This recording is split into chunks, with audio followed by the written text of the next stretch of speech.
तो आज की कहानी एक प्यार से लव स्टोरी की बेस पर है, जिसमें एक लड़की जिसको लव का कोई एक्सपीरियंस नहीं था, उसकी मुलाकात एक बंदे से होती है जो कि पहली नजर में ही उससे प्यार कर बैठता है, इस बात को जानते हुए कि वो उसकी राइवल है। तो आखिर इनकी प्यार से लव स्टोरी कैसी होगी, चलिए इसको डिटेल में देखा जाए। कहानी की शुरुआत एक हाई स्कूल से होती है, जहाँ पर एक ऐसा क्लास था जिसमें कुछ रेयर स्टूडेंट्स को ही पढ़ाया जाता है जो कि पढ़ने में काफी अच्छे होते हैं। इसके बाद हम फीमेल हिकारी को देखते हैं जो कि तैयार होकर के स्कूल जाने के लिए निकल जाती है। जैसे ही वो स्कूल पहुंचती है तो सारे स्टूडेंट्स उसे घेर लेते हैं, क्योंकि वो स्पेशल क्लास की स्टूडेंट थी और स्कूल में स्पेशल क्लास वाले मेंबर्स को सेलिब्रिटी से कम नहीं माना जाता। तभी वहाँ पर हिकारी की दोस्त और उसकी क्लासमेट अकीरा आ जाती है और दोनों ही साथ में स्पेशल क्लास चले जाते हैं, जहाँ पर हम दो और क्लासमेट मगुमी और जून को देखते हैं। दोनों ही भाई बहन थे। उन दोनों को रियो ऐसे बड़े भाई की तरह ट्रीट करता और रियो को एनिमल्स को ज्यादा ही पसंद होते हैं। हिकारी जैसे उनको टच करनी चाहती तो वो एनिमल हिकारी को स्क्रैच कर देता। वह आगे हमें एक और क्लासमेट टाकेशी को देखते हैं जो कि अकीरा को कुछ ज्यादा ही पसंद करता, लेकिन उसकी हरकतें बहुत अजीब थी, इसलिए हमेशा वो अकीरा से मार खाता रहता। सभी क्लासमेट साथ बैठ करके स्नैक्स खाते जा रहे थे, लेकिन हिकारी तो मेन कैरेक्टर और उस क्लास के हॉट बॉय को ढूंढती जा रही थी। अकीरा उसको परेशान देख करके बताती है मिस्टर जीनियस तो लाइब्रेरी में होंगे। इतने में वहाँ पर खे आ जाता है जो कि हिकारी से कहता, क्या तुम मुझको याद कर रही थी? हिकारी ये सुनते ही ब्लश करने लगती और उससे गुस्से में कहती है, ऐसा बिल्कुल नहीं है। दोनों ही राइवल्स थे। हिकारी हमेशा से खे को बीट करना चाहती, लेकिन वो हर बार एक स्टेप पीछे रह जाती, इसलिए वो हमेशा खे को बस चैलेंज करती रहती, लेकिन हर बार वो हार जाती और टाकाशिमा को उसका यही अंदाज तो पसंद आता। देन इसके बाद अगले दिन जब हिकारी स्कूल आती है तो अपने क्लास के स्टूडेंट्स के साथ आने वाले कॉन्टेस्ट की तैयारी के बारे में उनसे बात करती। तभी कुछ स्टूडेंट्स स्पेशल क्लास के बारे में बातें बनाते जा रहे थे। ये लोग बस पैसे के दम पर यहाँ पर आ चुके हैं। हिकारी को ये सुनकर के बहुत गुस्सा आ जाता है। वो उन लड़कों से बढ़ने चली जाती है, लेकिन टाकाशिमा उसको रोक लेता है और उन लड़कों से खुद ही बात करने चाहता और उन तीनों को चैलेंज करता है, आने वाले एग्जाम में तुम लोग 80% से ज्यादा मार्क्स ला के दिखाओ। तो ये सुन करके वो तीनों गुस्से में चले जाते हैं। शाम को जब टाकाशिमा नहा करके बाहर निकलता है तो उसे हिकारी का एक और चैलेंज मिल जाता। हिकारी उस लेटर में टाकाशिमा को लाइब्रेरी में मिलने के लिए बुलाती है। टाकाशिमा वहाँ पर जब पहुँचता है तब हिकारी पढ़ते पढ़ते सो रही थी। टाकाशिमा बस उसे देखता जा रहा था। कुछ टाइम बाद जब उसकी आंखें खुलती है तो वो अपने सामने टाकाशिमा को देख करके एम्बैरेस हो जाती। फिर इसके बाद टाकाशिमा उससे पूछता है, मैडम अब आपको मुझको किस चीज में हराना है? हिकारी उससे गुस्से में बोलती है, आने वाले एग्जाम में हम लोग देखेंगे किसके ज्यादा स्कोर आते हैं, जिसके भी ज्यादा स्कोर आएंगे वही जीतेगा। इस पर टाकाशिमा कहता है, तुम मुझसे जीत नहीं पाओगी। दोनों ही बहस कर ही रहते हैं। तभी लाइब्रेरी में कुछ आवाजें सुनाई देती है। हिकारी वहाँ पर जाकर देखती है तो वही तीन स्टूडेंट्स एग्जाम के नोट्स की कॉपी करते जा रहे थे। हिकारी उन लोगों को पकड़ लेती है तो वो लोग उससे कहते हैं, तुम भी इसको कॉपी कर लो और टाकाशिमा को बीट कर दो। पर हिकारी ऐसा नहीं करती और उन लोगों से कहती है, अगर मुझे टाकाशिमा को हराना है तो मैं उसे अपने दम पर हराऊंगी। एंड तभी वहाँ पर टाकाशिमा आ जाता है और हिकारी के साथ मिल करके उन तीनों को बहुत अच्छा सबक सिखा देता है। इसके कुछ टाइम बाद हिकारी खे को बताती है, वैसे ना मैं तुम्हें यहाँ पर तुम्हें बर्थडे विश करने के लिए बुलाया था, हैप्पी बर्थडे खे। टाकाशिमा ये सुन करके एकदम से शॉक्ड हो जाता है, क्योंकि वो बचपन से ही उसे पसंद करता है। जिसके बाद अगली मॉर्निंग हम हिकारी को देखते हैं जो कि बहुत ज्यादा खुश थी, क्योंकि उसके मार्क्स 100 आउट ऑफ 100 आए थे। फिर वो टाकाशिमा से उसका रिजल्ट मांगती, जो देख करके वो फिर से शॉक्ड हो जाती, क्योंकि टाकाशिमा को एक्स्ट्रा पॉइंट्स मिले थे। तो अब हिकारी फिर से सेकंड आ चुकी थी और टाकाशिमा बस उसे टीज करता जाता। अगली मॉर्निंग जब हिकारी स्कूल आती है फिर से सारे स्टूडेंट्स उसे घेर लेते हैं। हिकारी उन लोगों से कहती है, तुम लोग मुझे ऐसे नॉर्मल स्टूडेंट्स की तरह ट्रीट करो, मुझे तुम लोगों का ये अटेंशन अच्छा नहीं लगता। वेल इसके बाद सारे एक क्लास के स्टूडेंट्स आपस में बैठ करके बात करते हैं। अकीरा सभी को बताती है स्टूडेंट काउंसलिंग का प्रेसिडेंट हॉस्पिटल में है, तो इस टाइम उसकी जगह कोई नया प्रेसिडेंट बना है। इतने में ही वहाँ पर वो नया वाला प्रेसिडेंट अपने दोस्तों के साथ आ जाता है, जिसका नाम हासुमे था, जो कि स्पेशल मेंबर्स को चैलेंज करता है और ये शर्त रखता है अगर वो लोग हार गए तो उन लोगों को नॉर्मल क्लास में जाना होगा। हिकारी तुरंत ही उसके इस चैलेंज को एक्सेप्ट कर लेती है और उसके इस कॉन्फिडेंस को देख करके हासुमे ब्लश करने लगता है, लेकिन खे ये सारा कुछ देख करके जेलस हो जाता है और वो भी इस कॉम्पिटिशन में शामिल हो जाता। हाजुमे खे को इतना ज्यादा गुस्सा में देख करके तुरंत ही वहाँ से भाग जाता। कुछ दिन बीत जाते हैं, उन लोगों को कंपटीशन के बारे में पता चलता है, उन्हें रेसलिंग मैच खेलना होगा। हिकारी फुल कॉन्फिडेंस के साथ खे को लेकर के प्रैक्टिस करने चली जाती।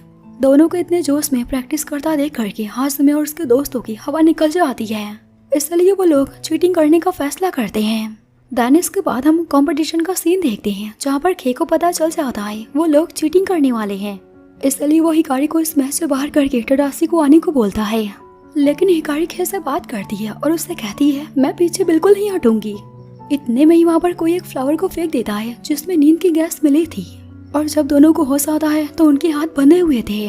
दोनों उसी हालत में रेसलिंग मैच में आते हैं। अब हाथ बंधने के कारण खे उसे अकेला छोड़ नहीं सकता, वो उसको लड़ने दे नहीं रहा था और खुद ही बस मार खाता जा रहा था। ये सब देख करके हिकारी बहुत सैड हो जाती और हाजुमे जज बन करके मजा लेता जा रहा था।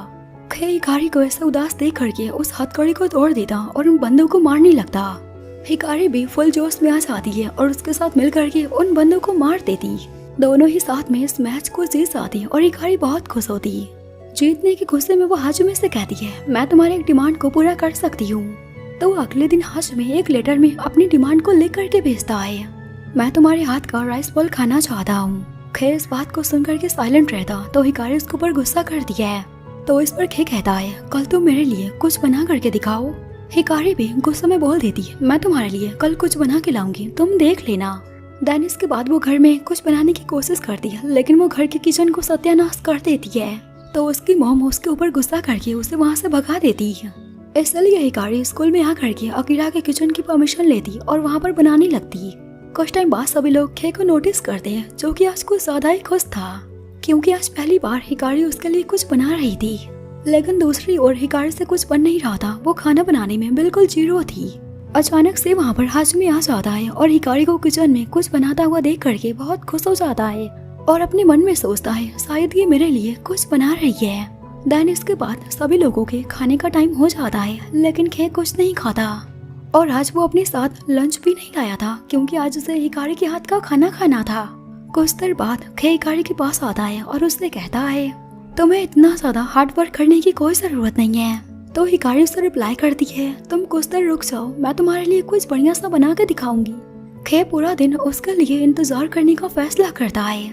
देखते ही देखते पूरा दिन गुजर जाता है और अभी भी हिकारी जला हुआ खाना बना रही थी। टडासी हिकारी के पास आकर के उसको बताता है खे तुम्हारा इंतजार कर रहा और उसने सुबह से कुछ नहीं खाया है। हिकारी इस बात को सुन करके फिर से जोश में आकर के खाना बनाना स्टार्ट कर देती और फाइनली राइस बॉल को बना लेती। एंड इसके बाद वो खे के पास आ जाती। जैसा ही खे उस खाने को खाने जाता हाजुमे आ जाता है और उस राइस बॉल को छीन करके खुद ही खा लेता। ये देख करके सारे लोग हैरान हो जाते। हाजुमे जैसे उस राइस बॉल को खाता है उसका मुंह बिगड़ जाता है और उस खाने को वो फेंक देता। खे ये सब देख करके उसके ऊपर बहुत गुस्सा करता है, आखिर उसकी हिम्मत कैसे हुई उस खाने को खाने की। हाजुमे तुरंत डर करके वहाँ से भाग जाता है। दूसरी ओर हिकारी अपना गिरा हुआ खाना उठा करके रोती जा रही थी। खे ये देख करके हिकारी का गिरा हुआ राइस बॉल उठा करके खाता है और उससे ये भी कहता तुमने अच्छी कोशिश की है, और ये सुन करके वो बहुत खुश हो जाती है।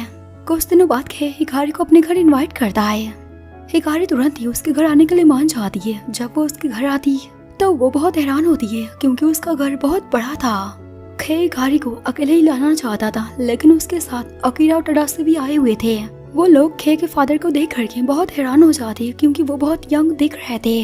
घर के अंदर आते ही हिकारी सबसे पहले खे के छोटे भाई सीन को देखती है, जो कि बहुत खड़ूस था। उसके ऐसे बिहेवियर को देख करके हिकारी उसको सबक सिखानी चाहती, लेकिन सीन कमरे में जा करके डोर को बंद कर देता है। तो हिकारी उस डोर को तोड़ देती।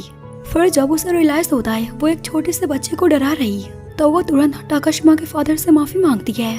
टाकाशिमा के फादर अपने ही बेटे की बुराई करते हुए कहते हैं जो भी ट्यूटर इसको पढ़ाने आता है ये इन लोगों को भगा देता है। तो इस पर हिकारी उनसे कहती है मैं इसको पढ़ा सकती हूँ। टाकाशिमा के फादर इस बात को सुन करके काफी खुश हो जाती है, लेकिन खे खुश नहीं होता। अगली मॉर्निंग हिकारी सीन को पढ़ाने के लिए आ जाती है, लेकिन सीन पढ़ने में ध्यान दे नहीं रहा था। वहीं पर खे आ जाता है और उससे कहता है क्या तुम इसको पढ़ा पाओगी। हिकारी कुछ बोलने चाहती है, तभी वहाँ पर खे के फादर आ जाते हैं और उसको अपने साथ लेकर जाते हैं। तो अब हिकारी सीन को पढ़ाने का दूसरा तरीका सोचती है। हिकारी को पता चल जाता है सीन अपने भाई से प्यार करता है, लेकिन उसको ऐसा लगता है उसका भाई उससे प्यार नहीं करता। तभी वहाँ पर खे आ जाता है और अपने भाई को डांटता है, तुम्हें पढ़ाई पर ध्यान देना चाहिए। सेन को ये सुनकर के बहुत गुस्सा आता है। वो तुरंत वहाँ से भाग जाता तो हिकारी भी उसके पीछे जाती। सेन घर से दूर टेरिस पर आ चुका था। हिकारी अपने साथ उसे घर चलने को बोलती है, लेकिन सेन तो अपने जिद पर अड़ा था। वो गलती से हिकारी को हट कर देता है। इस कारण से हिकारी चल नहीं पा रही थी तो सेन उसे गोद में लेकर के घर जाने की कोशिश करता। तभी उन दोनों को ढूंढते हुए खे भी आ जाता है और हिकारी को गोद में लेकर के घर जाने लगता।